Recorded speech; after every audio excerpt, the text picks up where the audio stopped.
Today we're going to talk about the 14 money beliefs I wish I knew when I was 21 years old. Oh my God. If I knew these 14 things, I think I would have been in a much better financial position at a younger age. Watch this video if you want to learn more about money.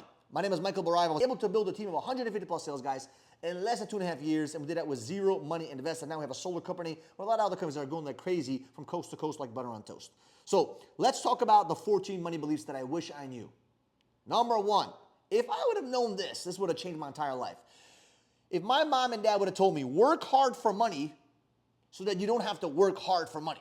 Meaning, bust your ass right now. Bust your ass before you're 21. Make money now so that later on you don't have to work hard. Because it's much harder to work in your 40s and 50s and 60s than it is in your early 20s. Number two, stack and pack and get to 100K as soon as possible. And do it before you do anything. Like, don't focus on spending money on shit. Live broke. Live like a miser. Live like a poor person. Don't spend none of that money. Save up to $100,000. There's a few reasons why you want to do that. Number one is the mindset part. And number two is the discipline part. So you can actually discipline yourself to not spend money on bullshit. So if you're not there yet and you don't have 100 grand saved up, focus on getting 100 grand saved up, okay? And don't tell me you can't do it, okay?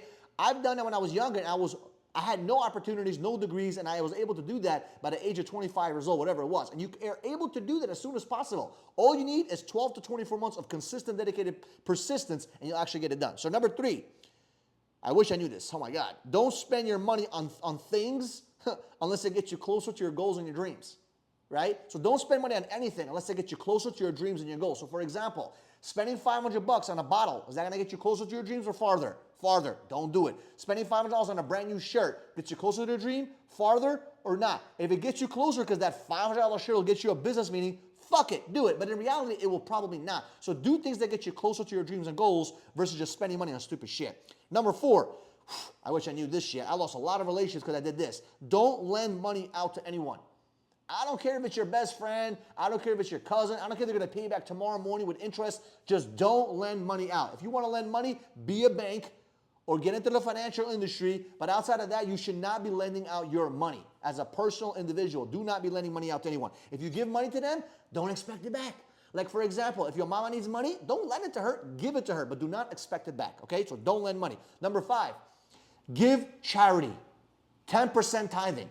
Okay, why do I say give charity? Because when you start giving, the window you give from is the window you shall receive from. If you give $1 here and there, you're going to get $1 back here and there. But if you give a lot of money away, by default, you'll be able to get a lot of money back. The window you give from is the window you shall receive from. Okay, number six, don't hoard money. Use it as a tool. Okay, a lot of times people get so scared and they fill with fear by hoarding their money, and they don't want to use it for expansion in their business or expansion into buying things that are going to help them get closer to their dreams and their goals. Don't just save your money. Don't just stack and pack. Save it and stack it and pack it to store it to invest it in something later on. But remember, before 100K, you stack and pack. You store it. And then after 100K you got saved up, then you can focus on making some investments that you believe in, okay? Number seven, this is super important, because if you hang around with the wrong person, it's crazy. So hang around with people that believe in the same philosophy as you do when it comes to money. So for example, when I was younger, I had friends of mine that used to spend money left and right, and I used to hang out with them. And guess what? They would make me feel bad that I didn't want to spend money like they did. But if you hang around with people that have the same money philosophy as you, you'll be able to get to your dreams and goals much faster. Why? Because they think the same way as you. By the way, this goes for dating as well. If you're the spender and she's the saver, God, listen, it's gonna be a nightmare in the house. So find someone that has the same money philosophies as you when it comes to friendships and as well when it comes to your relationships, okay? Number eight, right, which is the one we just talked about, date and marry someone who has the same money views. One is for friends and one is for someone that you actually marry. Remember, you don't want to have conflicts in the house by telling your wife, oh, let's spend more money or invest more money. You want to have the same philosophies of money, okay? And by the way, if they grew up differently than you, now is the time in the dating stage to talk about those things, to discuss those things, to figure out what compromise will you take. But it's better to find or to be with someone that has the same money philosophies as you, okay? Otherwise, there'll be a lot of issues later on. Number nine, invest in things you understand and studied. Okay, if you don't understand it, do not invest in it. For example, I don't know nothing about cryptocurrency. This doesn't mean that cryptocurrency is bad. Doesn't mean it's not gonna work. Doesn't mean it's a bad investment. It just means that I don't understand it and I don't invest my money in that. I understand what? Real estate. That's where my money goes into. Why? Because I've been studying it for years, right? And I've invested into multifamily. That's what I understand. That's what I like. That's what I enjoy. So I only invest in things that I understand and I study it and I know what to do with it, okay? Number 10. This is a good one, okay? And you probably felt this before. Don't feel bad if you lost money, okay? We all made that stupid mistake. I made a big mistake one time by investing in the stock market. I lost a lot of money, hundreds of thousands of dollars. My stupidity, my decision. I was dumb. I didn't follow the previous law we just talked about, and I learned my lesson. But guess what? I don't feel bad for myself and cry every single day, okay? Don't feel bad if you lost money. Get over it. Get over it fast and go make some more money. I was able to recoup the money that I lost, and I stopped thinking about it. Why? Because if you sit there and mope around spoiled milk, it's not going to help you, right? It's just not going to help you. So just get over it fast, don't think about it, and keep making more money. Number 11. I love this one. Never trade your time for money.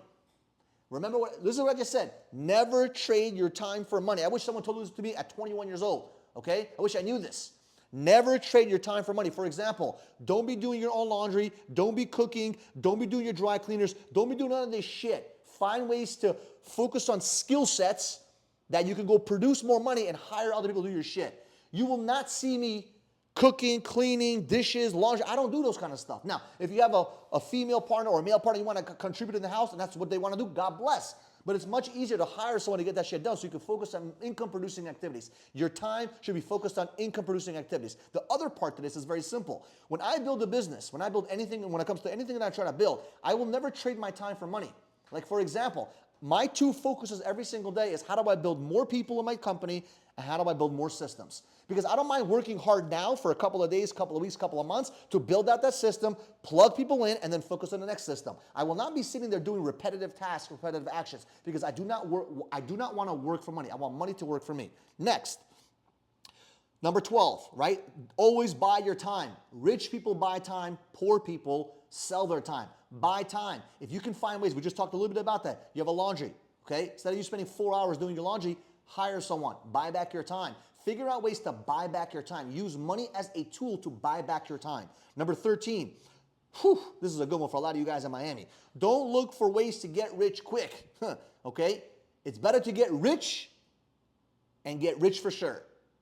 Get rich and rich for sure, right? I'd rather get rich for sure than have this hocus pocus money. I call it spreadsheet money. I call it unicorn money. I call it fugazi mugazi, get rich quick tomorrow. No.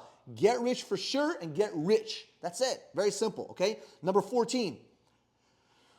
This is a good one. Don't buy or lease things you don't need.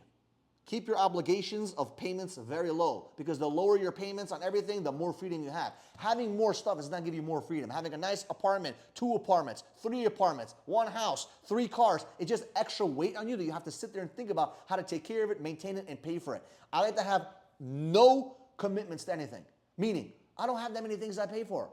I just have a place where I live and I got 1 car. That's it. I don't need 17 cars. A lot of people have this, even when they start making money, they start having 2, 3, 4, 5 cars. For what? Now, if that's your dream, that's your business, is different. But try to keep your obligations as low as possible, your commitments as low as possible to have more freedom. Remember, having more money is not the goal. Having more money with options and freedom is the goal, right? So hopefully you got some value from this video. If you love this kind of content, do me a favor, subscribe to the channel, and we'll see you guys in the next video.